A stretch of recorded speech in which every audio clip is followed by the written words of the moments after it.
Hello అండి, నేను ఇవాళ సేమియా ఉప్మా చేస్తున్నాను. నేను ఈ గ్లాస్తో గ్లాసున్నర తీసుకున్నానండి సేమియాలు. సేమియా ఉప్మా చాలా టేస్ట్గా ఉంటుందండి. దాంట్లోకి ఒక ఉల్లిపాయ, పచ్చిమిరపకాయలు, కరివేపాకు వేసుకుంటానండి. ఇప్పుడు ఇవన్నీ కట్ చేసుకుందాం. ఉల్లిపాయ కట్ చేసుకుందాం. కావాలనుకున్న టమాటా కూడా వేసుకోవచ్చు. శనగిత్తులు, టమాటాలు మామూలు ఉప్మా లాగే. నేనైతే సింపుల్గా చేసేస్తాను. అవన్నీ ఏమి వేయకుండానే చేస్తానండి. సేమియా ఉప్మా చాలా టేస్ట్గా ఉంటుందండి. ఫస్ట్ తడిగా ఉన్నట్టున్న కొంచెం చల్లారాక పొడిగా చాలా టేస్ట్గా కూడా ఉంటుంది సేమియా ఉప్మా.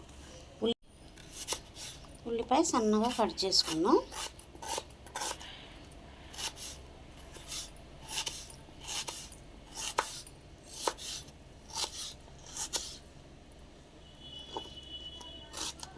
నేను ఫుల్ వీడియోలో ఎప్పుడు సేమియా ఉప్మా చేసి పెట్టలేదండి. టిఫిన్స్ చాలా తక్కువ చేసి పెట్టాను. కర్రీసే బాగా ఎక్కువ పెడుతున్నాను. టిఫిన్స్ కూడా చేసి పెడతానండి. నా వీడియోస్ చూస్తూ ఉండండి. నేను 3 రోజుల నుంచి వీడియోస్ పెట్టట్లేదు. ఇవాళ చేస్తున్నా. నా వీడియోని సపోర్ట్ చేయండి. ఇప్పుడు సేమియా ఉప్మాకి ఒక 5,000 వ్యూస్ అయినా వచ్చేలా చేయండి. కొంచెం సపోర్ట్ చేస్తూ ఉండండి. ఇప్పుడు మిరపకాయలు కూడా కట్ చేసుకుందాం. పచ్చిమిరపకాయలు కూడా కట్ చేసుకుందామండి. నా వీడియోస్ కూడా చూస్తూ ఉండండి. మిమ్మల్ని అడిగేది ఒకటేనండి, నా వీడియోస్ చూడండి, నన్ను కొంచెం సపోర్ట్ చేయండి. మీలాంటి వాళ్ళ సపోర్టు ఆదరణ ఉంటే కొంచెం నేను కూడా యూట్యూబ్లో కొంచెం సక్సెస్ అవుతానండి.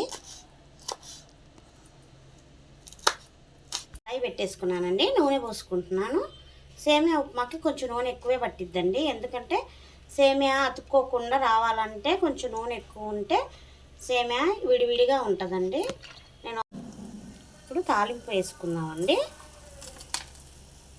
ఆవాలు, పచ్చనపప్పు, మినప్పప్పు అండి. కొంచెం తాలింపు ఎక్కువ వేసుకుంటున్నాను. కొంచెం జీలకర్ర వేసుకున్నాను. తాలింపు వేగాలండి బాగా. ఇప్పుడు ఉల్లిపాయలు అలాగే పచ్చిమిరపకాయలు కూడా వేసుకున్నామండి. కరివేపాకు కూడా వేసేసి తాలింపు ఫ్రై అయింది కదండి. కావాలనుకుంటే ఇప్పుడు శనగిత్తులు, టమాటా కూడా వేసేసుకోవచ్చు. నేనేం వేయట్లేదండి. నేను ఒక గ్లాసున్నర వాటర్ తీసుకుంటున్నాను. ఇప్పుడు 3 గ్లాసులు వాటర్ పోసుకుంటానండి. నేను దగ్గర అది గ్లాసున్నర పైనే ఉంది. ఉప్పు వేసుకుంటున్నానండి. ఉప్మాకు సరిపడా వేసేసుకున్నాను. ఇప్పుడు నీళ్లు మరగాలండి. ఒక 5 నిమిషాల పాటు మూత పెట్టి వదిలేద్దాం. నీళ్లు పొంగు వచ్చేసినాయండి. ఇలా మరిగినాయి కదా. ఇప్పుడు సేమియాలు వేసుకుందాం. సేమియా వేసుకుంటా కలుపుకోవాలండి. సేమియా అసలు వేయించుకునే అవసరం లేదండి. కావాలనుకునే వాళ్ళు అయితే కొంచెం నెయ్యి వేసైనా వేయించుకోవచ్చు. ఇప్పుడు మూత పెట్టేసి ఒక 5 నిమిషాలు వదిలేయచ్చండి. అప్పుడు సేమియా వాటర్ అంతా ఉడికిపోయిద్ది సేమియా ఉప్మా. దీంట్లోకి పంచదార కానీ కారపొడి కానీ వేసుకొని తింటే చాలా టేస్ట్గా ఉంటుందండి. అసలు ఏం వేసుకోకపోయినా సేమియా ఉప్మా చాలా టేస్ట్గా ఉంటుంది. చట్నీతో కూడా బాగానే ఉంటుందండి. చట్నీ కంటే కారంతో అయితేనే కొంచెం ఎక్కువ టేస్ట్ వస్తుంది. మనకి గోధుమ రవ్వ ఉప్మా కానీ బొంబాయి రవ్వ ఉప్మా కంటే బాగుంటుందండి సేమియా ఉప్మా. చేసుకొని చూడండి ఒకసారి, మీరు కూడా ట్రై చేయండి. చాలా టేస్ట్గా ఉంటుంది సేమియా ఉప్మా. ఆ 2 ఉప్మాల కంటే ఈ ఉప్మా చాలా టేస్ట్గా ఉంటుంది. సేమియా కలుపుకుంటూ ఉండాలండి. సేమియా ఉప్మా కొంచెం గుజ్జుగా ఉన్నట్టు అనిపిస్తుంది కానీ చల్లారితే పొడి అయిపోయిద్దండి. కాకపోతే దీన్ని చల్లారాక కొంచెం తింటేనే టేస్ట్ తెలిసిద్ది మనకి. సేమియా కలుపుకుంటూ ఉండాలండి, లేదా అడుగంటిద్ది. సేమియా కదా, అడుగంటేస్తూ ఉంటుంది. సేమియా రెడీ అయిపోయిందండి. చూసారా ఎంత ముద్దగా ఉన్నట్టుంటుంది కదా. నేను కొంచెం చల్లారాక మీకు మళ్ళీ చూపిస్తాను.